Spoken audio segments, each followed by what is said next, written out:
ঘটি গরমের স্বাদ আজও অমলিন, কিন্তু পেশা হারাচ্ছে বহু মানুষ। হাওড়া উলুবেড়িয়া মহেশপুর কলোনিতে বিকেল নামলেই একসময় শুরু হতো চেনা সুর, ঝুনঝুনির আওয়াজ।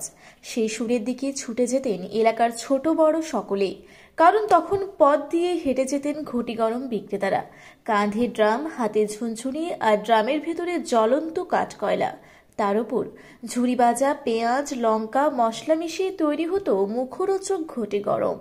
একসময় এই পাড়ার প্রায় প্রতিটি বাড়িতেই ছিল এই পেশার মানুষের বসবাস। মহেশপুর কলোনির পুরুষদের প্রধান আয়ের উৎস ছিল ঘটি গরম বিক্রি। সন্ধে হলেই তারা বেরিয়ে পড়তেন বিভিন্ন মেলা, সিনেমা হলের সামনে কিংবা পাড়া থেকে পাড়ায় ঘুরে। ঝুনঝুনির আওয়াজ শুনলেই মানুষ বুঝে যেত ঘটি গরম এসেছে।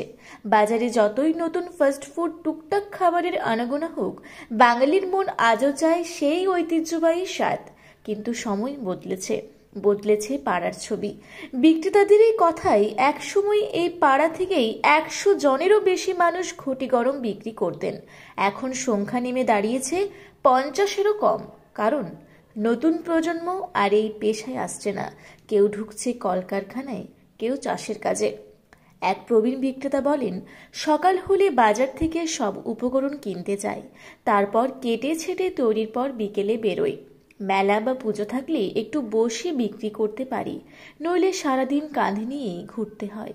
এত কষ্ট আমাদের ছেলেরা করতে চায় না। আজও এই বিক্রি করে সংসার চালান বহু পরিবার, কিন্তু বৃদ্ধ বয়স এগিয়ে আসছে আর কাজের চাপ কমছে না, তাই আশঙ্কা বাড়ছে ধীরে ধীরে হয়তো হারিয়ে যাবে এই পেশা। বিক্রেতাদের কথাই এভাবে চলতে থাকলে হয়তো একদিন ঘটি গরম শব্দটাই মিলিয়ে যাবে। দেখা যাবে না ঝুনঝুনি, পাওয়া যাবে না সেই পুরনো স্বাদ। আমাদের পরের প্রজন্ম আর এই পথে হাঁটবে না। তবে এখনো যে কয়জন রয়েছেন, তাদের জন্যই টিকে আছে ঘটি গরমের সেই ঐতিহ্য। বিকেলের বাতাসে ঝুনঝুনির শব্দ আজও জানান দেয় উলুবেড়িয়ায় রাস্তায় ছড়িয়ে পড়ছে পুরনো দিনের সুগন্ধ। এই ঘটি গরম যেটাকে বলে চানাচুর বলে, মানে এটাকে ঘটি গরম বিক্রি করতে হয় এই যে সংসার। হ্যাঁ, সময় থেকে আপনারা তোড়জোড় করতে শুরু করেন। স্যার এও অনেক ঝামেলা আছে। সকালবেলা উঠে বাজারে বাজারে মাল জিনিস কিনতে, সেটা আনি ফিরে পরিষ্কার করে ধুতে হয়। ধোয়ার পরে ফিরে এই ছুরি ধারানোর পরে কাটতে বসতে হয়। তাই সেই প্রায় দিন সারাদিনই চলে যায় আমার এর পিছনে।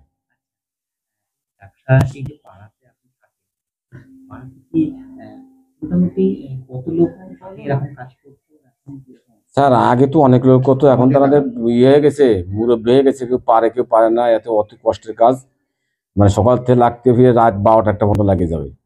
এই যাবো এখন গ্রামে যাবো, বেচাকেনা করে পরে ফিরে সকালে এসে চাল ডাল কিনতে হবে, বাজার ঘাট করতে হবে, তাই নিয়ে সংসার ধর্ম চালাতে হবে, দিন আনে দিন খাওয়া। স্যার ও আগে ছিল ওই 100 তো হবে ঘটি গরম, কিন্তু এখন কমে গেছে। কেন কমে গেল? কমে গেল, মানুষের বয়স হয়ে গেছে, তারা পারে না, তাদের ছেলে মেয়ে অন্য অন্য কাজ করে, সেই জন্য এই যে পেশায় তারা আসছে না। এটা আসলে জিনিসটা স্যার কি বলবো, এই যে আমি যখন এই করতেছি আজ কালকে তো আমার ছেলে মেয়ে ওরা করবে না, এই জায়গায় তো সমস্যাটা বাড়ি যাচ্ছে।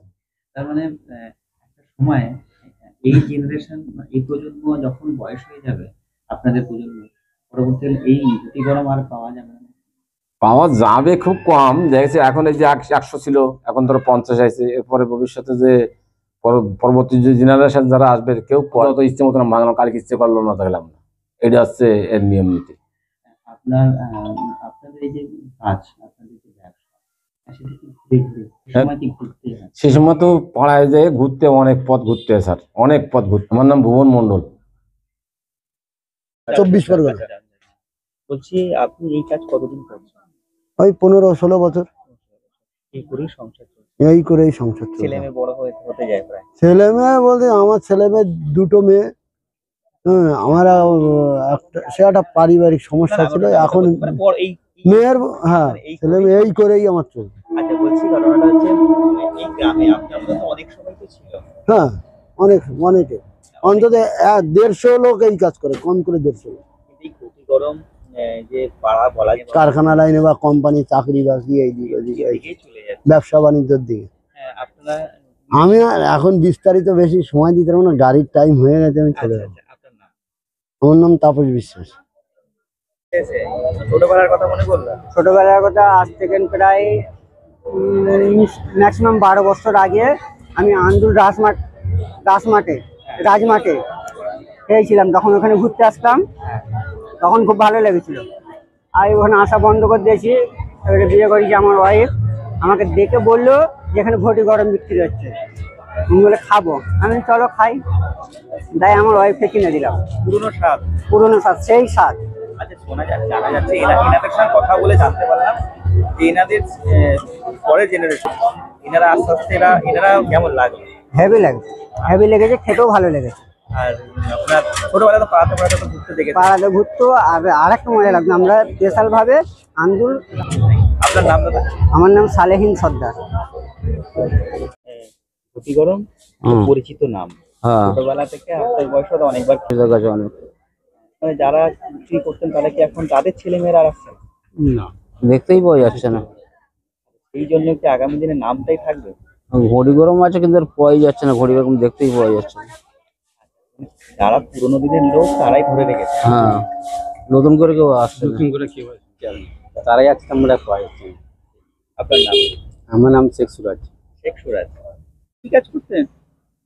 আগে ঘটি গরম বিক্রি করতেন? ঘটি গরম বিক্রি করে কি সংসার চলতো সেই সময়? তো চালাতে তো সে সময় কষ্ট হয়েছে। আচ্ছা আচ্ছা, এই করেই কি সংসার চলতো? চলতো, না চলার মতো খাই, না খাই চলে যেত। আর মোটামুটি পায়ে হেঁটেই তো কাজ, ঘুরে ঘুরে। হ্যাঁ, পায়ে এখন কি বয়সের জন্য করতে পারেন না? এখন ছেলে মেয়েরা অন্য কাজ করতেছে, ওই কাজ এই দিক করতেছে। মানে আর তাদের ছেলে মেয়েরা কি আর ঘটি গরম বিক্রি করতে চাইছে না? না, সেই জন্যই। আপনার নাম? আমার নাম অনিল বিশ্বাস। হাওড়া থেকে মণিশঙ্কর বিশ্বাসের রিপোর্ট, রূপসী বাংলা মিডিয়া।